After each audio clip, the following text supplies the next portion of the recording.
Hi everyone, आप देख रहे हैं चैनल अमीन इन्फो।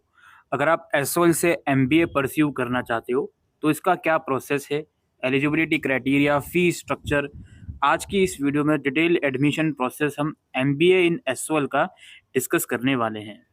तो एमबीए एसओएल में 2022 से ही इंट्रोड्यूस करा गया है दोस्तों। और एमबीए के अलावा काफ़ी और प्रोग्राम्स जो हैं वो एसओएल में ऑफर किए जाते हैं। एसओएल जो है दिल्ली यूनिवर्सिटी का इंटीग्रल पार्ट है। ठीक है, डिग्री आपको दिल्ली यूनिवर्सिटी की ही मिलेगी यदि आप एसओएल से एमबीए परस्यू करते हो। जितना भी सिलेबस वगैरह है सभी कुछ एफएमएस यानी कि फैकल्टी ऑफ मैनेजमेंट स्टडीज़ जो है दिल्ली यूनिवर्सिटी का, वही सेम सिलेबस एसओएल के अंदर ही फॉलो करा जाता है। अगर हम बात करें टेंटेटिव इंपॉर्टेंट डेट्स की, तो ये प्रीवियस ईयर की मैं डेट यानी कि 2023 की डेट्स मैं आपको दिखा रहा हूँ। 2024 में एडमिशन का आप अंदाज़ा इन डेट से लगा सकते हो। यानी कि जो रजिस्ट्रेशन फॉर्म है वो आपके 1 जुलाई से निकल सकते हैं। लगभग 1 से 1.5 महीना रजिस्ट्रेशन चलते हैं। फिर उसके बाद आप लोगों को एडमिशन लिस्ट आना शुरू होती है। ठीक है, तो ये डेट्स को मैं ज़्यादा डिस्कस नहीं करूँगा, बस इतना समझ लीजिए जुलाई में या अराउंड जून में आपके जो फॉर्म है वो निकल जाएंगे। एमबीए का जो प्रोग्राम है एसओएल के अंदर एज यूजुअल 2 साल का प्रोग्राम है और मैक्सिमम आपको 4 साल मिलेंगे इस प्रोग्राम को कंप्लीट करने के लिए, इन केस अगर आप फेल हो जाते हो या पेपर नहीं दे पाते। सेमेस्टर 1 और सेमेस्टर 2 में सभी स्टूडेंट्स के पास कॉमन सब्जेक्ट होंगे, क्योंकि एमबीए एक स्पेशलाइजेशन में नहीं, एमबीए जनरल ये प्रोग्राम है। तो फर्स्ट और सेकंड सेमेस्टर में सभी बच्चों के पास कॉमन सब्जेक्ट्स होंगे जो आप स्क्रीन पे देख पा रहे हो। सेमेस्टर 3 और सेमेस्टर 4 में भी 3-3 सब्जेक्ट्स ऐसे होंगे जो सभी बच्चों के पास कॉमन होंगे। इसके अलावा सेमेस्टर 3 और सेमेस्टर 4 में आपको 5-5 सब्जेक्ट पढ़ने होंगे इलेक्टिव कोर्स की कैटेगरी से। कौन कौन से ऑप्शन जो है एसओएल ऑफर करता है इलेक्टिव कैटेगरी में, ये आप लोग अपनी स्क्रीन के ऊपर इस टाइम देख पा रहे होंगे। Economic and public policy, cultural philosophy and management, entrepreneurship, finance हो गया, आईटी मैनेजमेंट हो गया, मार्केटिंग हो गया, और भी सारे अलग अलग इलेक्टिव कोर्सेज हैं जो university of Delhi school of open learning semester 3 और सेमेस्टर 4 के टाइम पर ऑफर करेगी अपने स्टूडेंट को। इसके अलावा एमबीए प्रोग्राम में अगर आप एसओएल में इनरोल करते हो तो ये एक इंग्लिश मीडियम का प्रोग्राम है दोस्तों। आपका medium of instruction, medium of examination सभी कुछ इंग्लिश रहेगा। सेंटर इसका दिल्ली में ही पड़ेगा। अगर आप किसी दूसरे स्टेट के हो तो आप एडमिशन बिल्कुल ले सकते हो, लेकिन एग्जाम सेंटर्स, क्लासेस, सभी कुछ सारी एक्टिविटीज़ इसकी दिल्ली के अंदर ही होती हैं। एवोल्यूशन सिस्टम कुछ इस तरह रहता है। आपका 70 मार्क्स जो होता है वो ये सेमेस्टर एंड एग्जामिनेशन का होता है और 30 मार्क्स आपके इंटरनल असेसमेंट के होते हैं। इंटरनल असेसमेंट ऑनलाइन करवाए जाते हैं एसओएल द्वारा और थ्योरी पेपर आपका 3 घंटे का होता है जो कि अगेन दिल्ली के अंदर ही होता है। इस एमबीए प्रोग्राम को कंप्लीट करने के लिए आपको जो पासिंग मार्क्स होते हैं वो 40% के होते हैं। आपको 40% मार्क्स लाने होंगे हर एक पेपर में इसको क्लियर करने के लिए।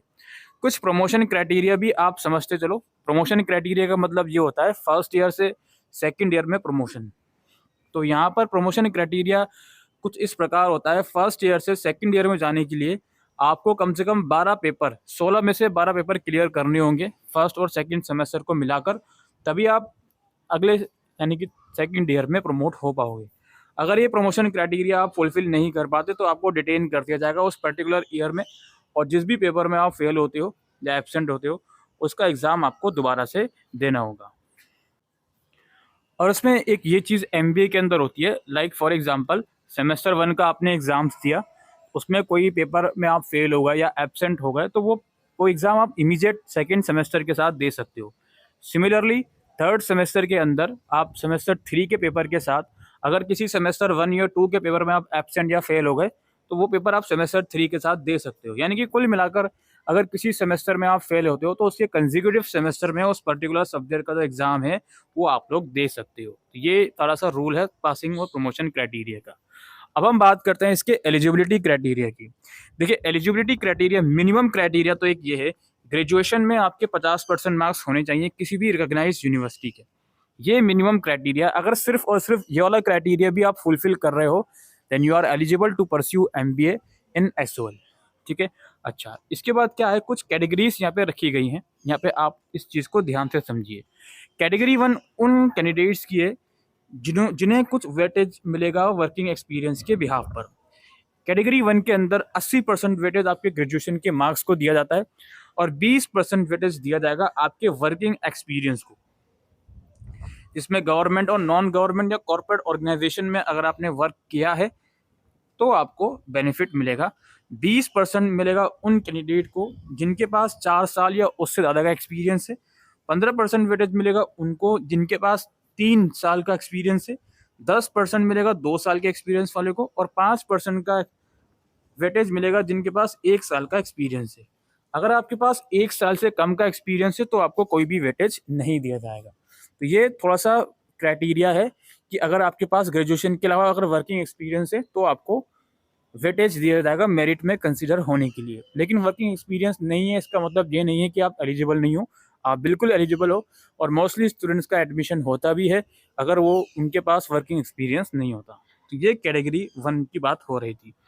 अब यहाँ पे कैटेगरी 2 के अंदर ऐसे कैंडिडेट जिन्होंने MBBS BDS वगैरह किया हुआ है तो वो कैटेगरी 2 में फॉल करते हैं, ठीक है, इनको प्रेफरेंस दिया जाएगा।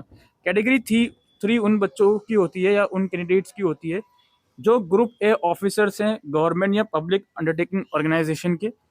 और कैटेगरी 4 उन कैंडिडेट्स की होती है जिनके पास एक्सपीरियंस होता है 2 से ज़्यादा साल का corporate house, hospitality and transportation sector के अंदर, ठीक है। इन कैटेगरीज को आपको प्रेफरेंस दी जाएगी, लेकिन अगेन मैं रिपीट करता हूँ, जिनके पास वर्किंग एक्सपीरियंस नहीं है वो लोग भी एलिजिबल हैं। मिनिमम क्राइटेरिया आप समझ लो, ग्रेजुएशन में 50% मार्क्स हैं, उसके ऊपर अगर आपके पास मिनिमम 1 साल का एक्सपीरियंस है या 2 साल का तो आपको वेटेज मिलना शुरू हो जाएगी। तो ये इसका एलिजिबिलिटी क्राइटेरिया है। अब यहाँ पर MBA के अंदर एक समर ट्रेनिंग भी करवाता है एसओएल। इसमें क्या होता है, आपके जो 2 सेमेस्टर्स हो जाते हैं फर्स्ट ईयर कंप्लीट होने के बाद, जो नॉन वर्किंग प्रोफेशनल होते हैं, नॉन वर्किंग इंडिविजुअल होते हैं, उनके लिए मैंडेटरी समर ट्रेनिंग एसओएल करवाता है, जिसमें वो असिस्टेंस प्रोवाइड करेगा आपके लिए इंटर्नशिप वगैरह की। तो वो यहाँ पर आप लोग देख सकते हो, और ये मैंडेटरी होता है, इसका पूरा रिपोर्ट बनाकर आपको अपने डिपार्टमेंट में सबमिट करना होता है। इसके अलावा फीस स्ट्रक्चर की बात करें, MBA प्रोग्राम की 1 साल की जो फीस रखी गई है 51,970 रुपये रखी गई है, जिसमें सेमेस्टर 1 और सेमेस्टर 2 की एग्जामिनेशन फीस भी इंक्लूड है। यानी कि 1 साल की फीस लगभग 1 लाख से थोड़ी सी ज़्यादा बैठ जाएगी। तो इतनी इसकी फीस है अगर आप एसओएल से MBA परस्यू करना चाहती हो तो। डॉक्यूमेंट की बात करते हैं, अभी मैं एडमिशन प्रोसेस भी डिस्कस करूंगा। डॉक्यूमेंट की बात करते हैं, आपको फोटोग्राफ, सिग्नेचर, ये तो बेसिक डॉक्यूमेंट है, 10th और 12th की मार्कशीट, ग्रेजुएशन की मार्कशीट, और अगर आप एम्प्लॉयड हो तो NOC आपको लगाना पड़ेगा।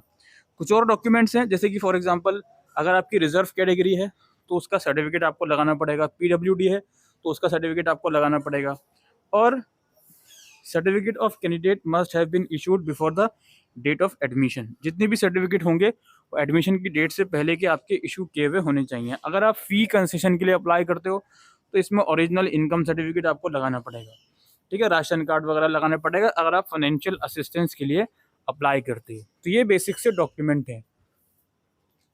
इन डॉक्यूमेंट के अलावा एक डॉक्यूमेंट यहाँ पर मिसिंग लग रहा है, जो कि ये है माइग्रेशन सर्टिफिकेट। अगर आपका ग्रेजुएशन DU के अलावा किसी और दूसरी यूनिवर्सिटी का है तो आपको माइग्रेशन सर्टिफिकेट भी प्रोवाइड करना होगा। इसके अलावा MBA में अगर आप एडमिशन लेते हो एसओएल के अंदर तो आपको स्टडी मटेरियल प्रोवाइड करा जाएगा हार्ड कॉपी के अंदर। ये स्टडी मटेरियल एसओएल की वेबसाइट पर ऑनलाइन PDF फॉर्मेट में भी अवेलेबल है। लाइब्रेरी फैसिलिटीज़ आपको दी जाएंगी, तो एसओएल के नॉर्थ और साउथ कैंपस में लाइब्रेरी है, वो फैसिलिटीज़ आप अवेल कर सकते हो। तो ये तो कुछ बेसिक सी इन्फॉर्मेशन थी MBA के बारे में। अब हम डिस्कस करते हैं इसका ब्रीफ एडमिशन प्रोसेस। देखिए, सबसे पहले क्या करना होता है, आपको ऑनलाइन रजिस्ट्रेशन फॉर्म भरना होता है, जिसकी फीस 250 रुपये की होती है। जो बच्चे फाइनल ईयर में होते हैं अपने ग्रेजुएशन के, वो भी अप्लाई कर सकते हैं बिना किसी टेंशन के। अगर आप सेमेस्टर 6 का एग्जाम अभी इस साल दोगे तो यू आर एलिजिबल, ओके। अच्छा, इसके बाद क्या होता है, before declaration of merit list, चूँकि आपका एडमिशन आपके ग्रेजुएशन के मार्क्स के बेसिस पर होता है, प्लस अगर आपके पास कोई एक्सपीरियंस है तो उसका वेटेज भी कंसिडर करा जाता है, नहीं है तो भी आप एलिजिबल हो। तो आपका फॉर्म भरने के बाद और मेरिट लिस्ट डिक्लेयर होने से पहले आपको एक अपॉर्चुनिटी देता है एसओएल कि अपने जो मार्क्स हैं वो अपडेट कर दो, और मार्कशीट और प्रोविजनल जो कि आपने पहले अपलोड नहीं करी थी क्योंकि आपका रिजल्ट नहीं आया था, अब उसको आप अपलोड कर दो, ठीक है। ये अपॉर्चुनिटी एसओएल देगा आप लोगों को मेरिट लिस्ट डिक्लेयर करने से पहले, क्योंकि फॉर्म जब निकालता है उस टाइम पर मैक्सिमम कोर्सेज का रिजल्ट आता नहीं है फाइनल ईयर का, और जब रिजल्ट आ जाता है तो उस टाइम पर वो ऑप्शन देते हैं कि अब मार्क्स अपडेट करो, अब हम मेरिट लिस्ट निकालने वाले हैं। ठीक है, ये इसमें एसओएल के स्टूडेंट परेशान मत हो, रिजल्ट नहीं आएगा, वो टाइमली डिक्लेरेशन सब कुछ हो जाता है। उसके बाद चूंकि एडमिशन सिर्फ मेरिट बेस पर है, अच्छा इसके बाद एसओएल मेरिट लिस्ट रिलीज करता है टाइम देने के बाद, मार्क्स शीट अपलोड करने के बाद या मार्क्स अपडेट करने के बाद मेरिट लिस्ट डिक्लेयर करता है। और वो जो मेरिट लिस्ट होती है, जो भी आपने मार्क्स वगैरह फिलअप करे हैं फॉर्म के अंदर, जो भी डॉक्यूमेंट अपलोड करें हैं, उसके बेसिस पर होती है। मेरिट लिस्ट डिक्लेयर करने के बाद जिन जिन बच्चों का उसमें नाम होता है, उनके डॉक्यूमेंट जो उन्होंने अपलोड किए हुए होते हैं उसको ऑनलाइन वेरीफाई करवाता है एसओएल। ऑनलाइन वेरीफाई करता है खुद ही अपने सिस्टम में। अगर उसे लगता है कोई डिस्क्रिपेंसी है तो वो ईमेल आईडी के थ्रू आपको इन्फॉर्म कर देगा कि ये वाला डॉक्यूमेंट हमको दोबारा सेंड करो। अदरवाइज अगर आपके डॉक्यूमेंट वेरीफाई हो जाते हैं तो आपके ऑनलाइन एडमिशन पोर्टल के अंदर ही आपको वो पेमेंट का लिंक दे देता है। जैसे ही आप पेमेंट कर दोगे तो आपका जो एडमिशन है एसओएल के अंदर कंफर्म हो जाता है। इसी बीच एसओएल क्या करता है, जिस वक्त एडमिशन लिस्ट रिलीज करता है उसी वक्त एक डिस्क्रिपेंसी लिस्ट भी एसओएल रिलीज करता है। यानी कि उन बच्चों की लिस्ट जिन्होंने या तो मार्क्स अपडेट नहीं करे, कोई डॉक्यूमेंट्स उनका गलत पाया गया, तो उनको एक और अपॉर्चुनिटी फिर एसओएल देता है कि आप अपना ये डॉक्यूमेंट करेक्ट कर लो, हमें ईमेल कर दो ये वाला डॉक्यूमेंट, ताकि हम आपको नेक्स्ट राउंड के लिए कंसिडर कर लें। और ये जितनी भी सारी चीज़ें होंगी, मेरिट लिस्ट डिक्लेरेशन, उसके बाद पेमेंट वगैरह, इनका एक पर्टिकुलर टाइम पीरियड होता है। उसी टाइम पीरियड को फॉलो करते हुए आपको सारी एक्टिविटीज़ करनी होती हैं। ठीक है, इसी तरीके से 3 से 4 लिस्ट एसओएल रिलीज करता है और सेम प्रोसेस फॉलो करता है। अब यहाँ पे कुछ डाउट्स आप लोगों के आएंगे। पहला डाउट ये आएगा, सर इसकी क्लासेस का क्या सिस्टम है। देखिए, क्लासेस सिर्फ दिल्ली में ही होती हैं और क्लासेस की क्वालिटी मैं कहूँगा ठीक ठाक होती है, अच्छी होती है quality. Proper classes distance mode के हिसाब से आपको दी जाएंगी। अब यहाँ पर एक चीज़ बिल्कुल समझ लीजिए आप लोग, आप रेगुलर में एडमिशन नहीं लिया, आपने डिस्टेंस मोड में एडमिशन लिया है, तो संडे टू संडे आपको क्लासेस दी जाएंगी। प्लस इसके अलावा कुछ रेगुलर बेसिस पर ऑनलाइन क्लासेस भी एसओएल करवाता है। ठीक है, अब तक का रिकॉर्ड तो ठीक है, 2022 में एडमिशन हुए थे बच्चों के, 23 में भी हुए, तो क्लासेस का रिकॉर्ड तो ठीक है, इसमें कोई ऑब्जेक्शन उठाने वाली बात नहीं है। दूसरी बात आपकी आएगी, सर इसमें एडमिशन लेना वर्दी है, क्या प्लेसमेंट असिस्टेंट प्रोवाइड करा जाएगा। एसओएल का अपना एक प्लेसमेंट सेल ज़रूर है, लेकिन चूंकि फर्स्ट इनरोल वाला बैच 2022 का है, वो बैच अभी ख़त्म नहीं हुआ, तो प्लेसमेंट का रिकॉर्ड कैसा है कैसा नहीं है, इसके ऊपर हम ना तो कह सकते हैं कि बहुत अच्छा रिकॉर्ड है, ना कह सकते हैं बहुत ख़राब रिकॉर्ड है, क्योंकि हमें मालूम ही नहीं है इसका रिकॉर्ड कैसा है, कोई डेटा अवेलेबल नहीं है। लेकिन चांसेस फिर भी पॉजिटिव वे में है कि एसओएल इन फ्यूचर प्लेसमेंट वगैरह करवाएगा। तो अगर आप फ्रेशर हो, बिल्कुल आप ये सोचकर बैठे हो कि बहुत बढ़िया जॉब लग जाएगी एमबीए करने के बाद, आप रेगुलर कॉलेजेस से इसको कंपेयर करोगे तो वो एक बेईमानी वाली बात है, तो उस चीज़ से कंपेयर ना करें। ठीक है, तो इस तरह माइंडसेट रख के एमबीए परस्यू करें अगर आप एसओएल से एमबीए करना चाहते हो। फिलहाल के लिए वीडियो में इतना ही।